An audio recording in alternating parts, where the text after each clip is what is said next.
Hello Philippines and hello world! Kamusta po kayong lahat at welcome dito sa ating channel Bawat Buhay May Kwento.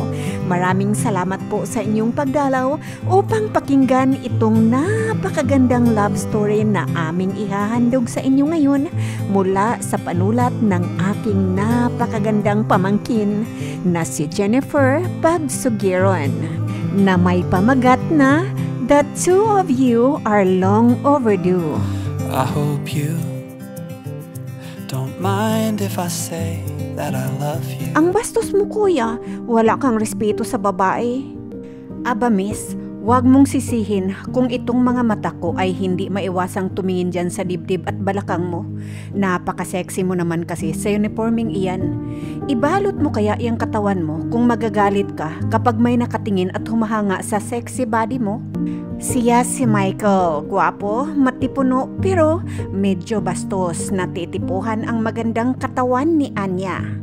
Si Anya ay isang magandang dalaga, kikay, mahilig manamit at isang professional accountant na nagtatrabaho sa isang bangko sa kanilang lungsod.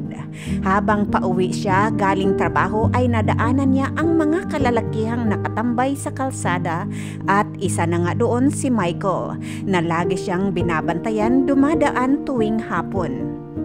Oy pre, andyan na naman si masungit na sexy lady. Ani pa ng kabarkada nito. Huwag kang maingay pre, dapat suwabe lamang ang galawan natin. Huwag kang masyadong magpahalata na type ko siya. Pre, andyan na. Hello miss, can I get your number? Preskong sabi ni Michael sabay ngiti at hawi ng bahaba nitong buhok. No way, maarting tugon ng dalaga. Oh, paano ba yan pre? Hindi yata suwabe ang galawan mo. Natatawang biro ng barkada ni Michael sa kanya. Siyempre, take it slow, ika nga. Tomorrow, it's another day. Pangiting saad nito habang nakadikit pa din ang tingin sa dalaga. Habang palayo si Anya sa mga nakatambay ay naisipan niyang lumingon para tingnan si Michael at biglang nagtagpo ang kanilang mga mata. Para kay Michael, tila ba ay bumagal ang takbo ng oras, huminto ang mga sasakyan pati ang mga taong naglalakad sa paligid ng kalsada. Ganito ba ang ma-inlove? Bulong nito sa kanyang sarili.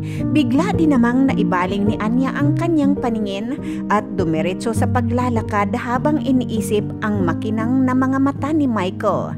Napangiti ang dalaga. Si Anya ay napalingon muli at nasilayang nakangiti sa kanya si Michael.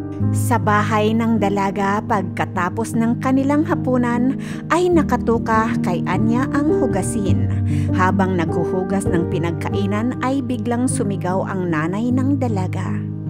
Anya, ano ba itong cellphone mo at tunog ng tunog? Sino ba yan?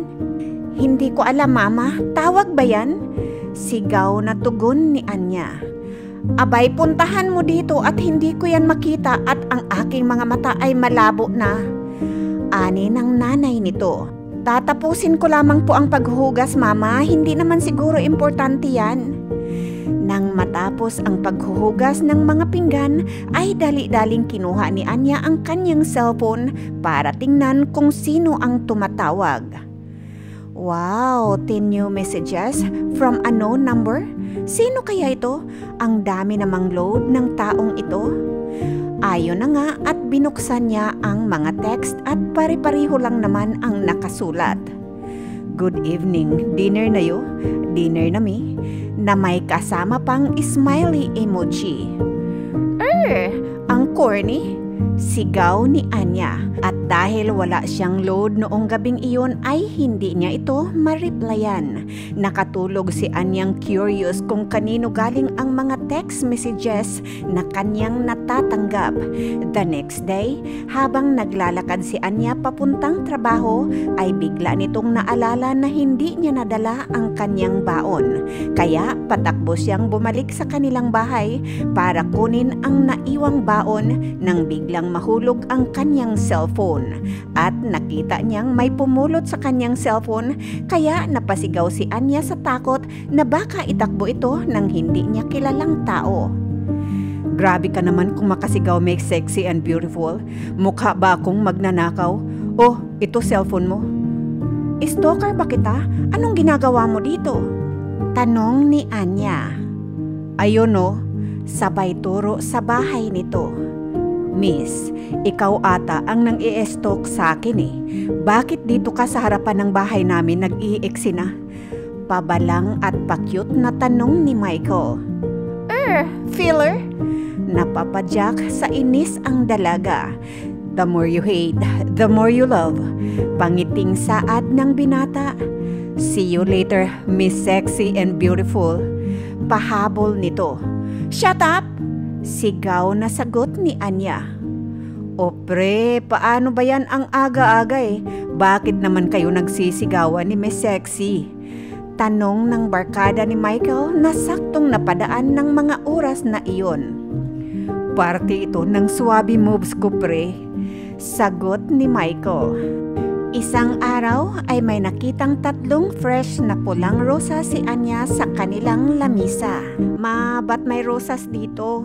Saan galing to? Dala iyan ng puging lalaki. Hinahanap ka, sabi ko ay wala ka dito. At ibigay ko daw pa uwi mo, Anya. Aba, bawal ka munang mag-asawa at tulungan mo muna ang iyong mga kapatid sa pag-aaral. Ay mama, nagbigay lang ng rosas, mag-aasawa na? Pairap na tugon ni Anya. Saan pa ba papunta iyan kundi sa pag-aasawa? Tugon naman ng ina ng dalaga.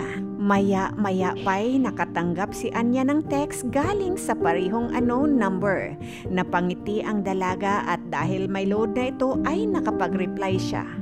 Hanggang sa magpalitan na sila ng text. Sana naman nagustuhan mo ang 3 pulang rosas. Ayon sa mensaheng natanggap ni Anya.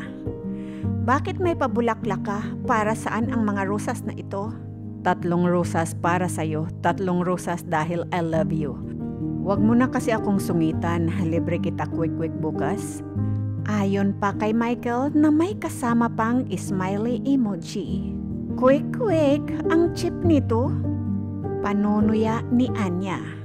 Pasensya ka na, maghahanap ako ng trabaho para may panglibre ako sa'yo sa Jollibee.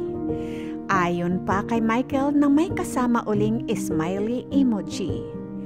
Biro lang, sure ka? Libre mo ako ng quick bukas?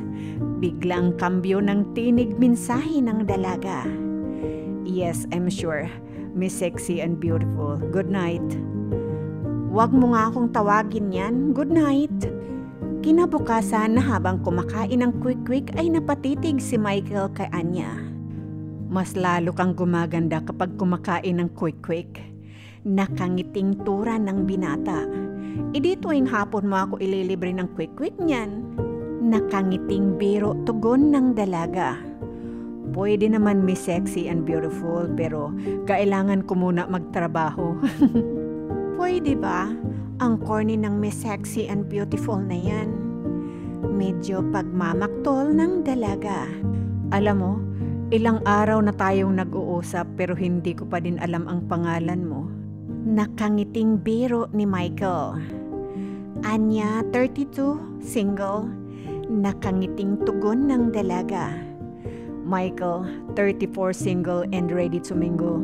Nice meeting you, Anya. Ayon sa binata, nakangiti ito sabay pakikipagkamay. At yun na nga ang unang bisis ng pagkahawak ng kamay nila. Pakiramdam ni Anya ay kinukuryente ang kanyang buong katawan habang pinipisil ni Michael ang kamay nito. Simula noon ay lagi na silang nagkikita para kumain ng tusok-tusok. Mas napalapit na rin ang loob nila sa isa't isa at naglakas ng loob na nga itong si Michael na magtapat ng totoong nararamdaman sa dalaga. Anya, alam mo, maliban sa lagi kong sinasabi sa'yo na maganda at sexy ka, Pinapasaya at kinukumplito mo lagi ang araw ko. Tinanggap mo ako bilang isang tambay. Masaya ako na hindi ka naghahangad ng mga bagay na hindi ko maibibigay sa iyo. Quick lang, masaya na tayo. Sa ngayon, wala na akong ibang hihilingin maliban sa iyong oo. Anya, mahal na mahal kita. Ganon din ba ang nararamdaman mo sa akin? Nanginginig ang tinig ng binata habang binibigkas ang mga salitang ito. Michael, hindi ka nagpatinag sa pagtataray ko sa iyo dati at hinahangaan kita sa pagiging porsigido mo. Hanggang ngayon, hindi ko nga alam kung saan mo nakuha ang number ko eh. Pati yung kung paano mo nalaman ang bahay namin para maihatid ang mga bulaklak. First time kong ma-experience ang mga bagay na to. Hindi ko mapigilan ang aking sarili para mahulog sa mga efforts mo. Kaya oo Michael, mahal na mahal din kita. Punong-puno na pagmamahal na tugon ni Anya. Umabot ng 4 na taon ang maayos at masayang relasyon ng dalawa. Si Michael ay 3 taon na ding nagtatrabaho sa isang fast food chain bilang crew. Pero biglang nagbago ang lahat. Biglang nagbago si Anya, hindi matanggap ng dalaga na pagkatapos ng halos 5 taon ay crew pa rin sa isang fast food chain ang kanyang boyfriend. Mataas ang pangarap ni Anya.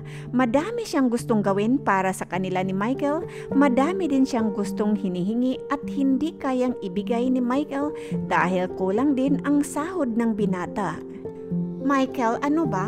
Habang buhay mo na lamang bang nanaising maging crew? Tanong ni Anya. Ikinakahiya mo ba ako dahil isa kang professional? Minamaliit mo ba ako dahil isa akong hamak na crew at ikaw ay isang accountant? Anya, akala ko sapat na ang meron tayo ngayon. Saan ba nanggagaling ang lahat ng mga reklamong ito, Anya? Maiyak-iyak na tanong ni Michael. Nanggagaling sa'yo dahil hindi ko nakikita na gusto mong umunlad pa tayo. Anong ibig sabihin nun, Anya? Ganito na lang ba tayo habang buhay? Quick dito, Jollibee doon. Michael, yun na lang ba talaga ang kaya mong gawin para sa akin? Asa na lang yung mga efforts mo noong bago pa lamang naging tayo? Anya, ginagawa ko pa din naman ang mga bagay na iyon ah. Oo, Michael, pero sana mag-level up ka naman. Gusto ko rin naman maka-experience ng madala mo ako sa mamahaling restaurant. Gusto ko rin naman sanang makapag-shopping sa mamahaling shop. Kung hindi mo ako dadalhin sa Divisoria, doon naman sa ukay-ukay. Alam mo bang lahat ng sahod ko ay napupunta lamang sa'yo? Yun na ba yun, Michael? Oo, Anya, yun na yun. Sorry at di ko maibibigay ang mga bagay na hinahangad mo. Hindi ka naman ganito dati ah. Pero bakit ganyan? Bakit ganon? Ginagawa ko naman lahat mapasaya ka at binibigay ko ang mga pangangailangan mo. May trabaho ka naman. Bakit mo inaasa sa akin ang lahat kung alam mo namang hindi sapat ang sahod naming mga crew? Bakit hindi mo naiisip ang sitwasyon ko? Lagi na lang sa'yo? Lagi na lang bang ikaw? Walang natitira sa akin, Anya. Paano naman ako? May pamilya rin akong umaasa sa akin. May pamilya rin ako, Anya. Kung tutuusin nga, mas malaki pa ang sinasahod mo kaysa sa akin. May mga magulang at kapatid din naman ako. Gaya mo. Magsusumbatan na lamang ba tayo? Anya, sinimulan mo to eh. Ayoko na, Michael. Isa akong accountant, nakakababa sa akin na yung boyfriend ko ay isang crew lamang na walang gustong marating sa buhay. Kung wala ka talagang plano sa buhay mo kundi ang maging crew, ayoko na. Anya, kung umasta ka naman na parang wala akong nagawa sa'yo, umaasta ka na parang irresponsible ako? Sorry, Michael. Ang dami kong pangarap para sa ating dalawa pero malabong mangyari yun. Anong gusto mong gawin ko? Ngayon mo pa talaga maisipang itanong yan? Sa tagal ng relasyon natin, ngayon lang? Bakit? Hindi mo ako tinatanong niya noong 1 year pa lamang tayo, 2 years and a half, 3? Bakit ngayon lang, Michael? Tsaka, di mo dapat tinatanong ang mga bagay na yan kasi dapat ko sa mong naiisip yan eh. Uulitin ko sa'yo, Anya. Ano ang gusto mong gawin ko? Alam mo, wala akong mapapala sa'yo. Maghiwalay na lamang tayo, Michael. Anya naman, napaka-unfair mo naman. Ginagawa ko naman lahat ng part ko sa relasyon na to. Paulit-ulit na nagmamakaawa si Michael na ayusin nila ang kanilang hindi pagkakaunawaan. Subalit si Anya ay buo na ang desisyon dahil na rin sa pangaral ng kanyang ina na mas maraming mayayaman at successful na lalaking pwede pa niyang makilala. Lubhang nasaktan ang binata sa desisyon na iyon ng dalaga at imbis na magmukmok ay naging silbi itong encouragement kay Michael at para na rin mapatunayan kay Anya na hindi siya hanggang crew lamang dahil si Michael ay isang HRM graduate. Nagporsige siyang mag-apply ng trabaho abroad gamit ang kanyang tinapos na kurso at hindi kalaunan ay may natanggap siyang email galing sa isang agency na naghahanap ng 100 restaurant staff sa Switzerland. Hindi nagpatumpik-tumpik pa ang binata at agad nitong nilakad ang kanyang mga requirements at ipinasa. Habang nag-aantay ng reply si Michael ay ginugol niya ang kanyang oras sa pagtatrabaho. Naiisip at sobrang namimiss niya si Anya pero nagpalit ng number ang dalaga kaya't hindi na niya ito makontak. Nakablock na rin ang binata sa lahat ng social media account ni Anya.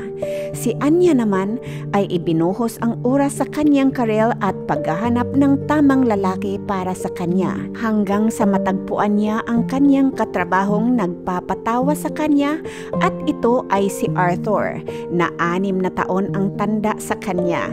Di kalaunan ay natigil rin ang kanilang pag-uusap dahil si Arthur pala ay isang pamilyadong tao. Pagkatapos kay Arthur ay nakilala naman ni Anya si James sa online. Hindi rin nagtagal ang kanilang pag-uusap sapagkat si James ay masyadong matanda para kay Anya. Anak, kamusta kayo ni James? Magkikita na ba kayo sa personal? Tanong ng mama ni Anya. Mama, 58 na po si James. Ayoko naman makipag-date sa kaedad lamang ng bunso nila ni Papa, no?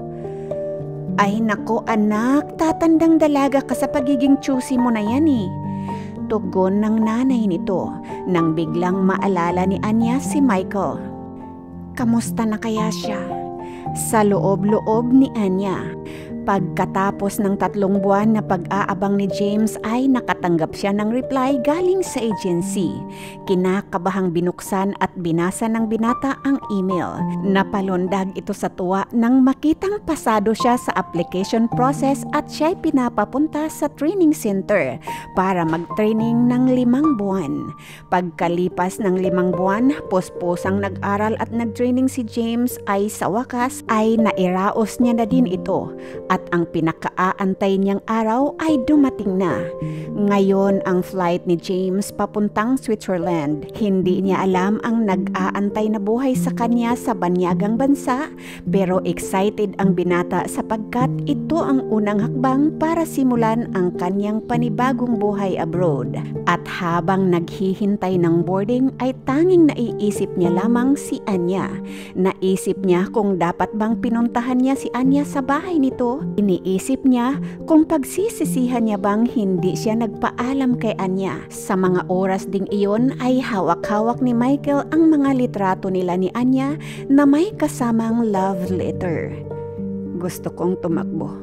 Gusto kong tumakbo ng pagkabilis-bilis para makabalik sa iyo para ibigay ang love letter na ito. Anya, gusto kong puntahan ka at gusto kong sabihin mo na wag na akong umalis at maghanap na lamang ng trabaho dito para magkasama tayo. Hindi ko alam kung gaano katagal kitang hindi makikita. Gaano katagal kayang hindi ko masisilayan ang iyong mga ngiti at marinig ang iyong mga tawa. Pakikipag-usap ni Michael sa kanyang sarili sabay pahid ng mga luha sa kanyang mga mata. Miss Sixie, alam mo bang ngayon ang alis ni Michael? Tanong ng kaibigan ng binata na kasama niyang tumatambay dati sa kalsada. Hindi. Punta saan? Ngayon ang flight niya papuntang Switzerland. Hindi nga. Gulat na tanong nito.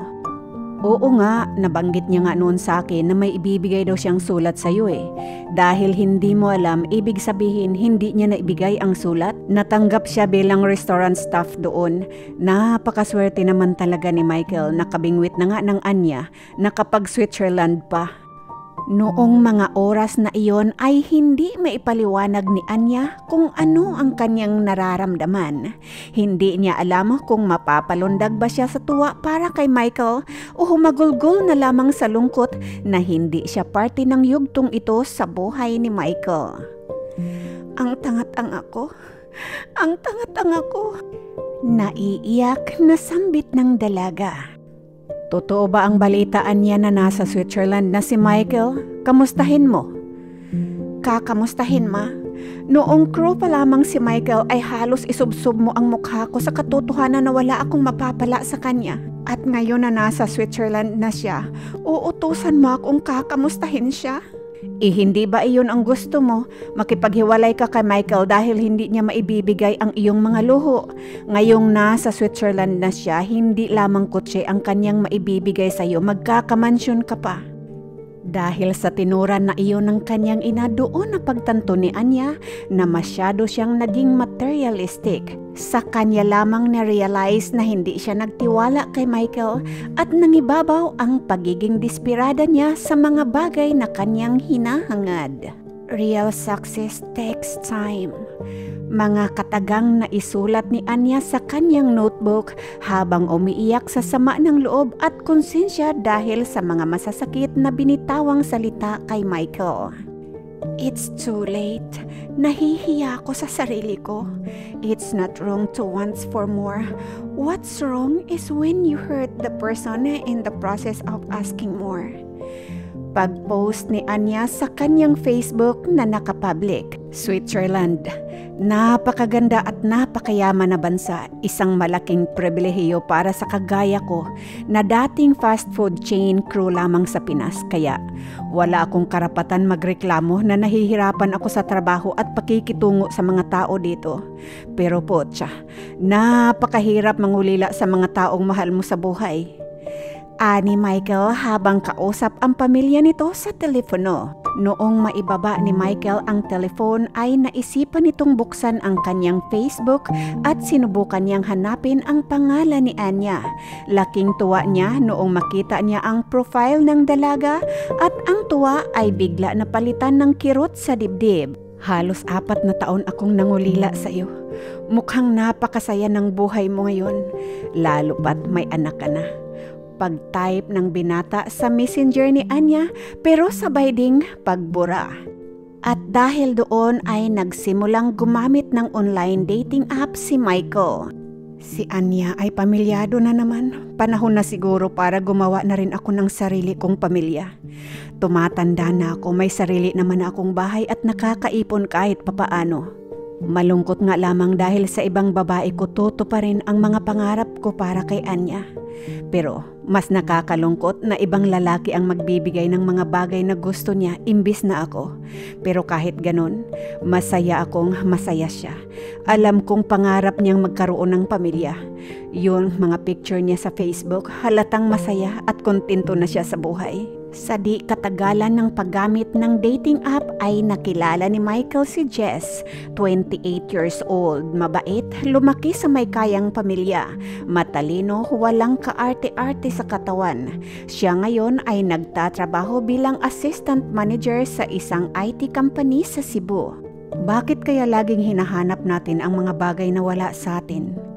Tanong ni Michael kay Jess sa kanilang video call.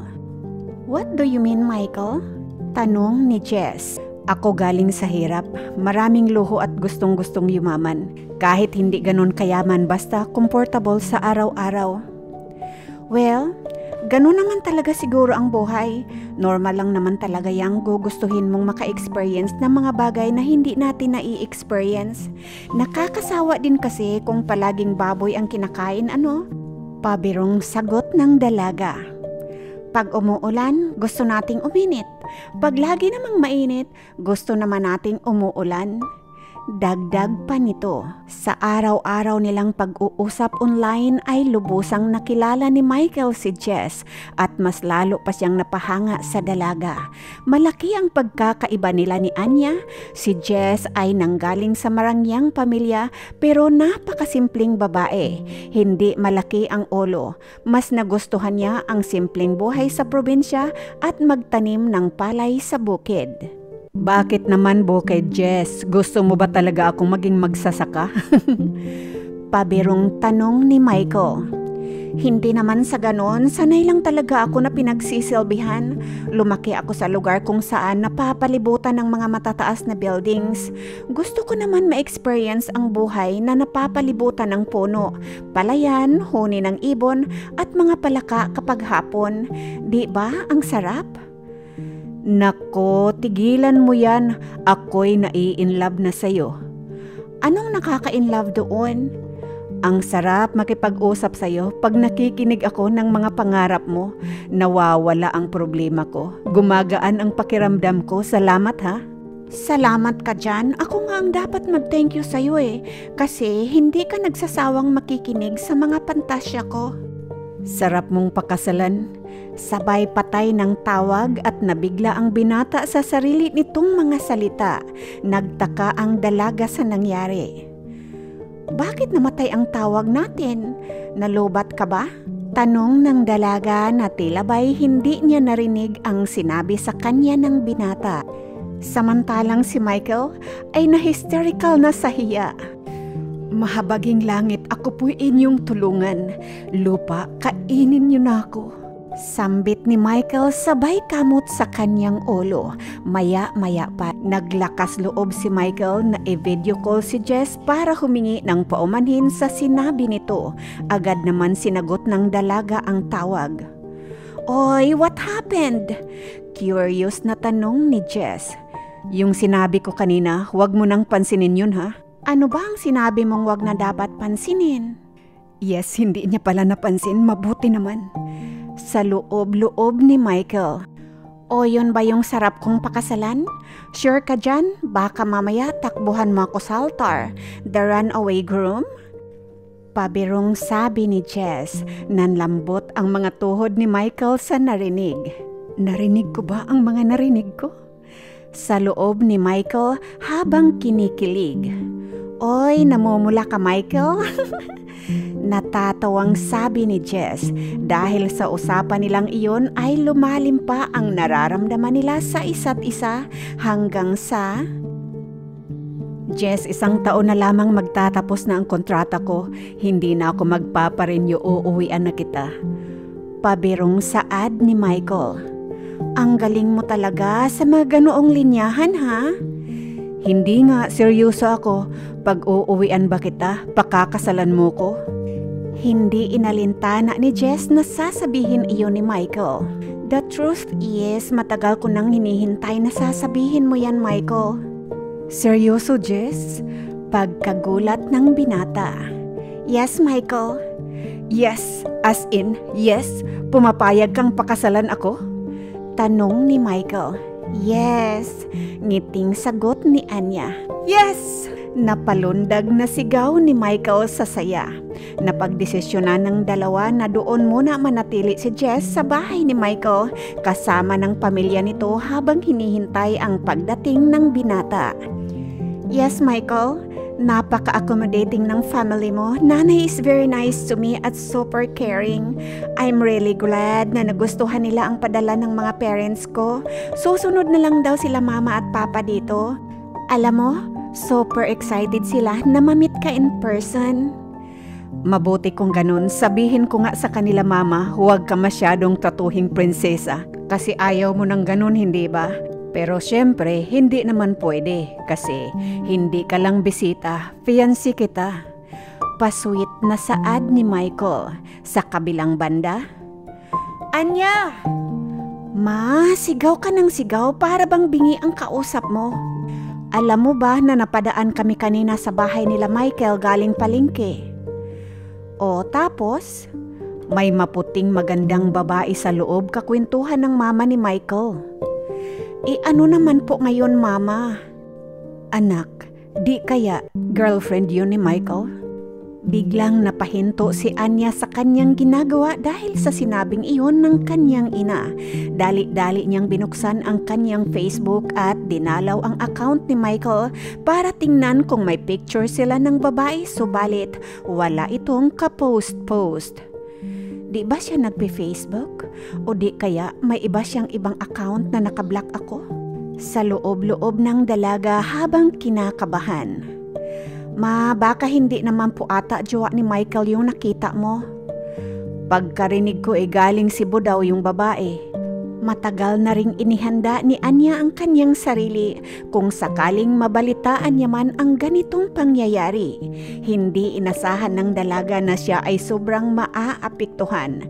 Akala niya ay okay na siya sapagkat siya naman ang sumuko sa kanilang relasyon. Naisip ng dalaga na wala siyang karapatan para masaktan sapagkat tanggap niya sa kanyang sarili na kasalanan niya ang lahat. Anya anak, okay ka lang ba? Pagkamusta ng nanay nito. Napansin ko kasi na lagi kang nakatulala at tahimik na panakay check-up ka cellphone mo. Ako'y nababahala na sa'yo. Umamin ka nga sa akin, mahal mo pa din ba si Michael? Hindi nakasagot ang dalaga sa katanungan na iyon ng kanyang ina. Anya, tinatanong kita. Ma, hindi ko alam. Akala ko okay ako. 5 taon na ang nakalipas, ma. Ang tagal-tagal na pero bakit ako nasasaktan? Napahagolgol na tanong ni Anya. Napayakap ang ginang sa kanyang anak. Nasasaktan ito. Sinisisi niya rin ang kanyang sarili sapagkat may ambag din ito sa paghihiwalay nung dalawa. Anak, pagpasensyahan mo na ang mama kung napagsabihan kita noon na hiwalayan mo si Michael. Mama, wala naman po kayo dapat na ipagpapasensya. Inisip mo lang kung ano ang nakakabuti sa akin noong mga oras na iyon. Tama din naman po kayo noong sinabi nyo dati na ginusto ko rin namang hiwalayan si Michael. Dahil sa maluho ako at hindi niya kayang ibigay ang mga iyon. Napaka-immature ko po noong mga oras na iyon, ma'am. Alam mo, Anya, masaya ako na natututo ka. Ganoon naman talaga ang buhay, hindi ba anak? Masasaktan muna tayo bago may matutunan. Maging masaya na lamang tayo para kay Michael anak, pero ikaw, tuloy lang din ang buhay. Payo ng nanay ni Anya. Dumating na nga ang araw na pinakahihintay ni na Michael at Jess, ang pagbalik ng binata sa Pilipinas. Han, off ko na ang phone ko. See you later, I love you. Kinikilig na kinakabahang saad ni Michael. See you later, Han. Ingat ka. Mahaba pa ang biyahe mo kaya matulog ka pa. I love you. I can't wait to see you. Masayang tugon ni Jess. 2 oras bago lumapag ang eroplanong sinasakyan ni Michael ay nagsimula ng mag-ayos ang mama nito at si Jess. Ma, ready ka na po? Oo anak, saglit lang ha. Hindi ko kasi mahanap ang cellphone ko. Excited ka lang mama? Tugon ni Jess. Oo nga, kinakabahan nga ako. Sagot naman ng mama ni Michael. Anya anak, kakaalis lang ng puting van nila ni Michael. Sabi ng kapitbahay susunduin daw nila si Michael sa airport. Magkasama si Vivian at yung babae. Baka jowa nga talaga yun ni Michael anak. Mag-aasawa na kaya si Michael? Mahabang litanya ng ina ni Anya. Hindi mapigilang ma-excite ni Anya kung kaya't hindi na nagbigay pansin ang dalaga sa mga sinabi ng kanyang ina. Pagkalipas ng 5 taon, hindi pagkikita at pag-uusap kaya sabik din si Anyang masilayan muli ang binata. Kaya't nag-ayos din si Anya sakaling makita siya ni Michael. Nakarating na sa airport sina Aling Vivian at Jess. Halos hindi makapaghintay si Jess sa una nilang pagkikita ng fiancé nito. Pagkatapos ng halos 1 oras na paghihintay, ay nasilayan na rin ni Jess si Michael na naglalakad palabas sa gate. Labis ang tuwa ng magkasintahan. Napatakbo si Jess kay Michael. Agad namang kinarga at niyakap ng mahigpit ni Michael. Hinalikan din ito si Jess sa noo. Mala Korea drama ang eksena ng kanilang pagkikita. Han, ang pugi-pugi mo naman sa personal. Puna ni Jess kay Michael habang magkayakap na naglalakad patungo kay Aling Vivian. At napakaganda naman ng aking fiancé. Ang sexy at ang tangkad mo, mahal ko. Saad ng binata. Nang mabanggit ni Michael ang salitang sexy, ay pumasok sa kanyang isipan si Anya at ang makinang sa mga mata nito ay biglang napalitan ng pangungulila. Anak, kamusta ka na? Parang mas lalo kang tumangkad at gumwapo anak. Namiss kita. Sabi ng ina sabay yakap ng mahigpit sa kanyang anak. Ma, namiss ko din po kayo. Mabuti at malusog kayo palagi. Mangiyak-ngiyak na pagbati ng binata sa kanyang ina. Habang nasa loob sila ng van ay biglang napatanong si Michael sa nanay nito. Ma, kamusta po kayo? Ano pong balita doon sa atin?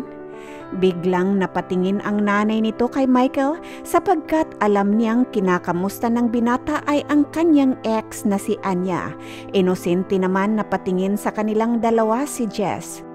Ay naku anak, walang pagkakaiba doon sa atin. Ganoon pa din naman ang mga tao. Mas dumami nga lamang ang mga marites simula noong dumating si Jess. Ganoon pa din ma? Tanong ni Michael. Michael, sabi ni Jess para kunin ang atensyon ng binata. Parang super curious ka sa mga nangyayari sa inyuhan? O sisa ng dalaga? Kasi anak, madami siyang kabarkada doon. Kilala kasing dakilang tambay itong si Michael doon sa amin eh. Pagsalo ni Aling Vivian para sa kanyang anak. Sigurado miss na nilang makipagtambay sa yuhan. Pangiting saad ni Jess. Nang malapit na ang van sa bahay ni Anya, napansin ni Jess na biglang nang lamig ang mga kamay ng kanyang fiancé. Han, are you okay? Ang lamig ng mga kamay mo. Are you alright? Pinagmamasdan lamang ni Aling Vivian sina Michael at Jess. Oo mahal, ganito ba talaga ang feelings kapag umuwi galing abroad kapag katapos ng ilang taon? Di ko lang kasi maipaliwanag ang aking nararamdaman. Excited na ewan. Napangiti lamang ang tugon ni Jess. Doon, medyo nakaramdam ng duda ang dalaga. Nagkakutob ito na may ibang dahilan ang binata, kaya ganoon na lamang ang reaksyon nito. At noong napadaan ang van sa bahay nila Anya ay napalingon si Michael at nakita nito ang dalaga. Bumilis ang tibok ng puso ni Michael na halos hindi na makahinga at biniba ang bintana ng sasakyan. Tinted ang bintana ng van kung kaya't hindi nakita ni Anya kung sino ang nasa loob at kung nasa loob nga ba si Michael. Michael, you're making me worried. Do you need anything else? Tanong ni Jess na nababahala. Malapit na tayo sa bahay anak, konting tiis na lang at bababa na tayo ng van. Napaisip si Jess kung baka may alam ang nanay ni Michael na hindi nila sinabi sa kanya. Pagdating nila sa kanilang bahay ay dali-daling bumaba si Michael. Ma, Jess, mauna na muna ako sa loob, diretso lang ako ng CR. Sumama kasi ang pakiramdam ko eh. Samahan na kita, Han? Nababahalang tugon ni Anya. It's okay mahal, susunod na lang kayo ni mama. Sabay takbo papasok sa loob ng bahay nito. Naninibago lang yan Jess. Pangiting sabi ni Aling Vivian. Yes ma, naghalo ang pagod at excitement for sure kaya ganun. Masahihin ko na lang siya mamaya. Saad nito habang naglalakad papasok ng bahay. Mama, Vanilla Michael yung dumaan, hindi ba? Nervyos na tanong ni Anya. Oo, van nga nila yon. Okay ka lang ba anak? Baka himatayin ka sa nervyos niyan ha? Pabirong saad ng mama nito. Tumingin kaya siya dito? Nakita niya kaya ko? Sa loob-loob ng dalaga. Pagkatapos ng hapunan, pumasok sa kanilang kwarto si Michael at lumapit kay Jess na nakaupo sa kama. Mahal, sorry kanina ha, nasira ko patuloy ang first meeting natin. Nag-aalala ako na madismaya kita. Oo, nadismaya ako eh. Sabay tawang sagot nito. Ikaw talaga, pinapakaba mo ko. Sabi ni Michael sabay yakap kay Jess, kinaumagahan. Good morning, oy. Kailan lang tong welcome home banner na to? Han naman, kahapon pa yan eh. Actually, 2 days ago pa namin sinit up nila Mama Vivian yan. Ito niready ko na nga ang breakfast mo. Saad ni Jess. Ang sweet naman itong mapapangasawa ko. Malambing na tugon ni Michael. Ay nako, kay aga-aga nilalanggam tayo dito. Pabirong saad ng pinsan ni Michael, nagkatawanan ang buong pamilya. Pagpasensyahan niyo na ako kung hindi ko ito napansin kahapon pagdating. Hindi lang talaga kasi maganda ang pakiramdam ko. Salamat sa pag-effort niyo sa banner na ito. Dagdag pa ni Michael. Ay siya nga pala insan, sigurado akong namimiss mo na ang tusok-tusok dyan sa kanto. Punta tayo ni Ate Jess doon mamaya. Hirit ng pinsan nito. Gumawa ng paraan si Aling Vivian para maiiwas si Michael sa mga alaala nito kay Anya. Kaya naman nag-alok siya na ang gagawa ng pangtusok-tusok ng buong pamilya. Ay naku, wag na kayong magpagod pa, ako na ang gagawa ng mga tusok-tusok nyo para mamaya. Kahit tuwing hapon pa siguradong malinis at masarap pa. Ayun, makakalibre tayo. Biro ng pinsan ni Michael. Nay, ayoko naman bigyan kayo ng trabaho. Ipagpahinga nyo na lamang yan. Pagtutol ni Michael. Gusto ko actually makilala ang mga taong nakalakihan ni Michael, lalo na ang mga katambay nito. Malapit lang ba dito yung tusok-tusokhan? Naku Ate Jess, malayo-layo din po, mga 5 kanto pa mula dito. Okay lang, maganda maglakad-lakad tuwing hapon. Ani Jess, at nanglaki ang mga mata ni Aling Vivian sa kanyang pamangkin. At noong makalayo na si Anya at Michael, ikaw talaga, kung ano-ano yung mga hirit mo. Paano kung magkita sila Anya at Michael doon? Doon na lamang na-realize ng buong pamilya na dapat ay umiwas sila sa kung anumang makapagpapaalala kay Michael tungkol kay Anya. Ngunit ang hindi nila alam, kagabi pa lamang ay plano na talaga ni Michael na pumuntang tusok-tusok, hindi para bumili kung hindi para makita si Anya. Sa kabilang banda ay nakukonsensya siya sapagkat siya ay engaged na pero patagong may nararamdaman pa rin para kay Anya. Alam ng binata na hindi tama ang kanyang mga naiisip at gustong gawin. Pero sino nga naman ang makakaiwas sa bugso ng damdamin? Nang magkaroon ng oportunidad, si Aling Vivian ay kinausap nito si Michael sa totoong nararamdaman ng binata. Michael, sa totoo lang, hindi ko nagugustuhan yung mga kinikilos mo mula nang ikay dumating dito anak. Ano ba ang sinasabi ng puso mo? Mahal ko pa rin si Anya ma at nasasaktan po ako. Michael anak, alam mo bang ikaw ang engaged? Ano ba itong pinasok mo anak? Tanong ni Aling Vivian habang umiiyak. Gusto ko lang makausap si Anya sa huling pagkakataon. Kausapin mo siya pero dapat kasama si Jess. Naman. Hindi Michael.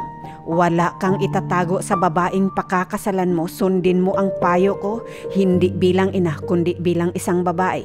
Hindi ko alam kung paano mo gagawin iyon basta sinasabi ko, dapat kasama si Jess. Noong hapon ding iyon ay niyaya ni Michael si Jess bumili ng tusok-tusok. Naglakas loob si Michael na dumaan sa bahay nila Anya. Kunyari ay nagbibigay pasalubong na chocolate sa dating kaibigan nito. Tao po. Laking gulat ni Anya noong makita ang lalaki sa labas ng bahay nito ay ang kanyang dating nobyo na kasama ang kasalukuyang nobya. Oy Michael, kamusta? Kunwaring pagpapasigla ni Anya sa kanyang tinig. Ito pogi pa rin. Ito nga pala si Jess, fiancé ko. Jess, si Anya, kaibigan ko. Ito nga pala yung pasalubong ko para sa anak mo. Kasya na ba yan? Dagdag pa ng binata. Wait, anak? Sira, wala pa akong anak. Kanino mo naman nakuha yan? We, hindi nga. Totoo nga. Dev, halika, dali. May pasalubong sa'yo si Tito Michael mo oh. Hindi mo nga lang siya kilala dahil hindi ka pa ipinanganak noong umalis siya papuntang ibang bansa. Say thank you Tito Michael. Thank you po Tito Michael. Sabi ng bata na nahihiya. Welcome Dave. Kanino nga pala anak si Dave? Gulat na tanong ni Michael. Kay Ana yan. Hindi na nakapagtapos ng college kasi nabuntis noong 3rd year siya. Ako na yung nanay niyan kasi itong si Ana nagtatrabaho sa call center. Tulog tuwing uwi sa umaga, di na maalagaan ang anak. Tahimik lamang na nag-oobserba si Jess at nagpaghahalataan niyang hindi lamang magkaibigan ang dalawa. Nakabalik na sila sa bahay at hindi na napigilan ni Jess na kumprontahin si Michael sa gusto niyang itanong. Han, don't get me wrong ha, pero anong history ninyo ni Anya? Umiiba kasi ang aura mo kapag kausap siya. Sa 1 linggo nating pagsasama, never ko yan nakita sa'yo pag nag-uusap tayo. Ang sarap ng pakiramdam na makita kang sobrang aliwalas, kaso kanina ko lang nakita ko sa'yo habang kausap mo si Anya. Mahal naman, 1 linggo pa lang tayong nagsasama at kung ano-ano na ang pinagsasabi mo. Michael kasi, yun ang nakikita ko, hindi ako galit Han. Gusto ko lang malaman, fiancé mo ako and I want us to be open with each other. Mahal, kung hindi ako open sa'yo, hindi ako pupunta doon nakasama ka. So ano nga ang history ninyo ni Anya? Kaibigan ko po siya mahal, kaibigan po. Malambing na sagot ni Michael. Hindi maiwasang maging praning ni Jess. Halos araw-araw na lamang silang nagtatalo tungkol kay Anya. Umabot na sa puntong halos oras-oras na ang kanilang pag-aaway na nauuwi sa sigawan. Minsan ay nasasampal ni Jess si Michael. Nagdesisyon ding umuwi si Jess sa Cebu, ngunit kalaunan ay bumalik din. At yun nga lamang, away na naman. Pinaninindigan ni Michael ang sinabi niyang kaibigan niya lamang si Anya. Jess, para ka namang baliw. Hindi ito ang Jess na kilala ko. Malakas ang kutob ng mga babae, Michael. Isang tanong ko na lang at susugurin ko na talaga ang Anya na yan. Wala ka bang delikadesa, Jess? Wala namang ginagawa ang tao sa'yo o sa atin. May sariling mundo si Anya. Michael, alam mo ba ang rason kung bakit ako nagkaganito? Isa lang naman ang gusto kong marinig sa iyo, ang sabihin mo sa akin kung ano ang story ninyo ni Anya. Kung sinabi mo sana sa akin yun noong una pa lang akong nagtanong, hindi tayo aabot ng ganito. Kung sasabihin ko ba sa iyo, nakakasigurado ka bang iba ang magiging reaksyon mo? Sa sagot mong iyan, para mo na ring inamin na may hindi ka nga sinasabi sa akin. Oo na Jess, ex ko si Anya, sigaw ni Michael. O diba, madali lang namang sabihin, ex mo si Anya, so what? Ang problema lang ay hindi mo kayang sabihin sa akin bakit. Fiancé kita Jess. Fiancé mo lamang ako Michael. Mahal mo pa rin ang ex mo at hindi mo maamin sa akin kasi fiancé mo ako. Ganun ba yon, Michael? I'm sorry Jess, but I love you. Sagot ni Michael habang umiiyak. You love me but not as much as your love for Anya. Your love for me is conditional, but your love for Anya is unconditional. Don't worry. Hindi kita ikukulong sa kasal na ito una pa lang. Kasalanan ko na dahil hindi ko inusisa ang past mo. I put my confidence in you and I trusted you this much, and I only blame myself for it. Tinanggal ni Jess ang engagement ring at inilagay sa misa. 2 gabi nang natutulog si Jess sa guest room.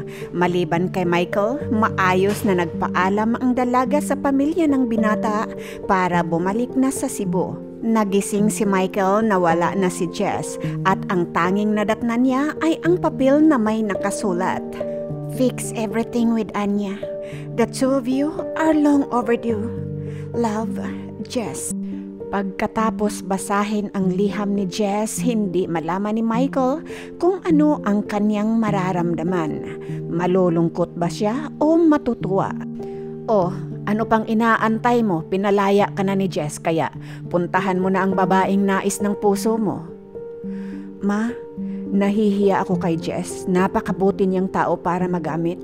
Nagamit ko po siya dahil sa maling akala. Ano ba yung pinagsasabi mo, anak? Akala ko po kasi ma, may asawa na si Anya. Akala ko, anak niya yung batang kasama niya lagi sa kanyang mga posts sa Facebook. Oh, ngayon na alam mo na hindi sa kanya yung bata at malaya ka naman na kay Jess. Hala, lumarga ka na, baka makapagdesisyon pa yon maghanap ng mapapangasawa. Natatawang pagtataboy ng ina ni Michael. O Michael, anong ginagawa mo dito? Hoy, hindi maganda yung ginagawa mo ha. Dapat sinama mo si Jess. Mamaya, ako pa ang maging dahilan para magkasira kayong dalawa. Bungad ni Anya noong mapagbuksan ng pintuan si Michael. Kaya nga narito ako dahil pinalaya niya ako noong malaman niyang ikaw pa rin ang laman nitong puso ko. Anya, pakasal na tayo? Walang kagatol-gatol na tura ni Michael. Anak, magpapakipot ka pa ba? Hindi ba iniyakan mo ito ng napakahabang panahon? Sabat ng ina ni Anya. Kaya hindi na napigilan ng dalaga ang kanyang sarili. Bigla nitong niyakap ng pagkahigpit-higpit si Michael sabay siil ng halik sa mga labi ng binata. I hope you don't mind if I say that I love you.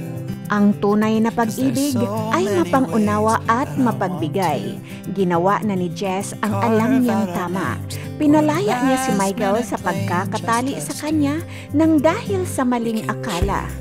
Nako, kung tutuusin, kaya lang naman naghahanap ng mapapangasawa itong si Michael ay dahil sa mali niyang akala.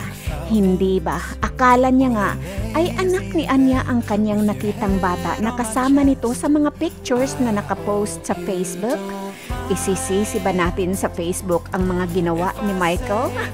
Subalit, ang dalawang tunay na pusong nagmamahalan ay hindi na nagpapaliwanagan. Kusa na lamang itong nagkakaunawaan. Sa ngayon ay masayang nagsasama sina Michael at Anya na nag-iintay sa pagsilang ng kanilang unang supling. Mga kaibigan, maraming salamat po sa inyong pakikinig at doon po sa mga hindi pa nakapag-subscribe, please subscribe na po kayo, like and share. Pakiring na rin po ng bell button para maging updated kayo sa ating mga new uploads. Tandaan po natin, bawat buhay may kwento. At ito po ang kwento ng buhay ni Anya at Michael. Hanggang sa muli, paalam!